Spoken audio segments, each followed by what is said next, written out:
Okay, so in the making of the props in particular, that sounds good. When you made all your props yourself.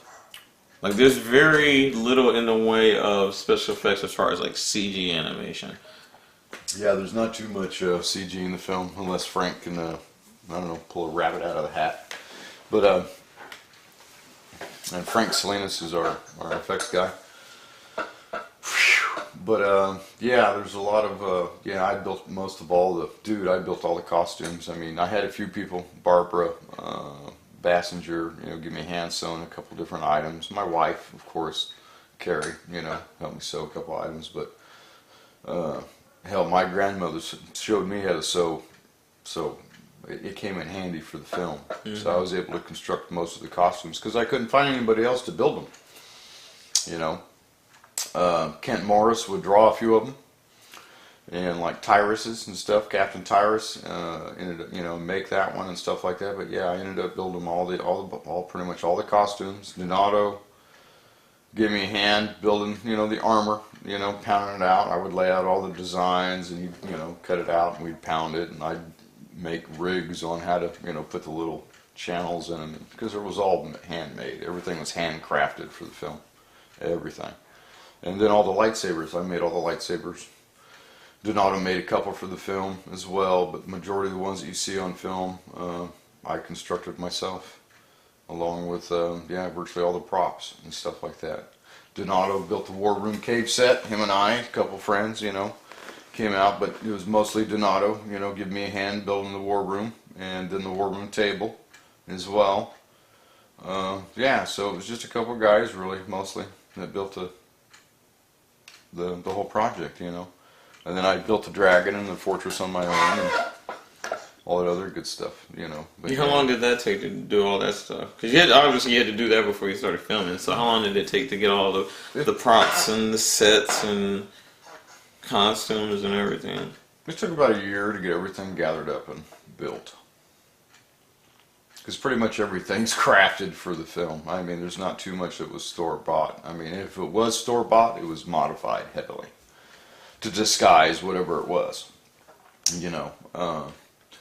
Because that's one thing about shooting Star Wars movies, and that's one of the reasons why it was so hard, is because, man, you can't have, telephone poles and cars and bridges and the backgrounds of shots or nothing. I mean, it's got to be clean. Mm-hmm. You can't have any artifacts like that hiding out. Cameraman has to be aware of those things, but everything has to look clean, To me, the costumes, we've got a lot of compliments on the costumes.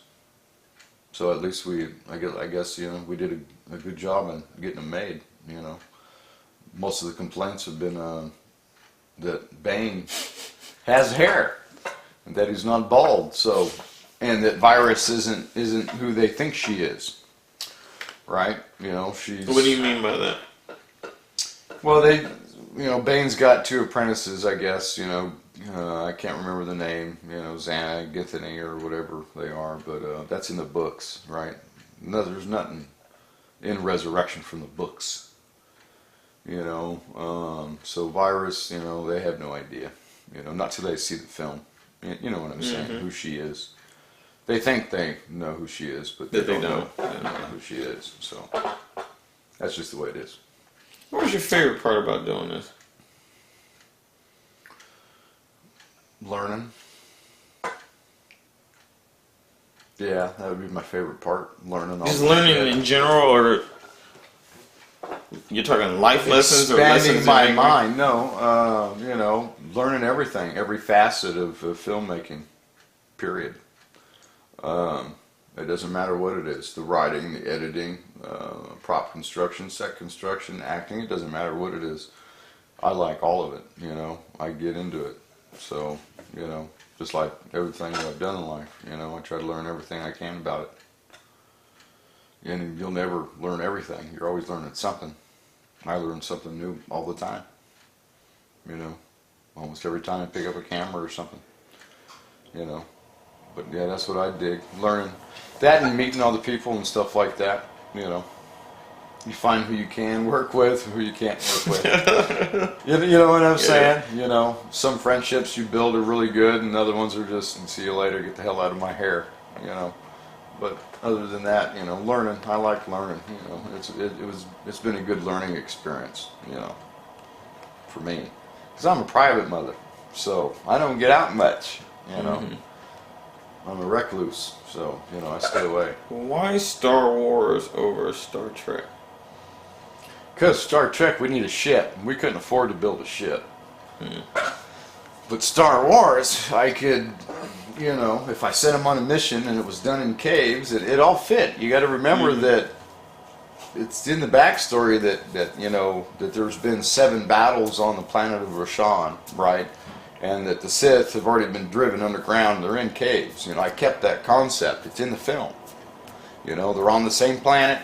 You know, just in that little book that I got, they're on the same planet. They're all barricaded. So it allowed me, we could do that. I can build a cave easier than I can build a starship. Right? You know. And then taking them on a mission to go retrieve an artifact, which happens to be in more caves, worked too. Makes it simpler. Yeah, because I was actually able to find, you know, not only did we build caves, but we actually, you know, found caves to go film in. And we found awesome caves to film in. So, you know, there wasn't, you know, even though there's a portion of the movie that's above ground, you know, a good deal of it takes place underground. You know, it's like Act 1 is virtually in the caves, right? Act 2 is pretty much above ground, you know. And then you come to Act 3 and we're back into the caves again, you know. And then we're back up on top again, you know, of course, towards the end of the film. But, it made it interesting. I could do that. You know, it fit the story. It fit what I wrote. So that's what we went with. You know, that's what you had to go with. Because it made it easy. You know, although the caves we filmed were very remote, you know, it made it easy. You know, and by getting everybody out, you know, out of town and everything, get them in, you know, remote locations to where their cell phones don't work and they don't get any reception, I can actually get some damn work done and get some filming done. You know, you don't have nobody driving by. There's the noise is very minimal when you get them out in DFE. And, you know, they have nowhere to run to, nowhere to hide. They can't go to a convenience store. They can't go to a bar. They can't go to McDonald's. They can't go anywhere. They're stuck with me on set until we get it filmed. And that's why I like filming on location, especially in remote areas. You know. There's no for you now. Well, you know, to me at home, you know, to me, the woods is my primary home, you could say, right? I feel at home in the woods, you know. City's cool, town, you know, I get lost in town. You know, you give me directions to get to your house, I get lost, man. You get me out in the woods, fuck, I'll find Noah's Ark. You know, what do you want me to do? Found this right here. You know, I never get lost in the wood. It's just, you know, hunting, fishing my whole life. You know, so, you know, I don't know. Do you think you'll do another one? No. No. No matter how much it's well received, or No. This is the only one.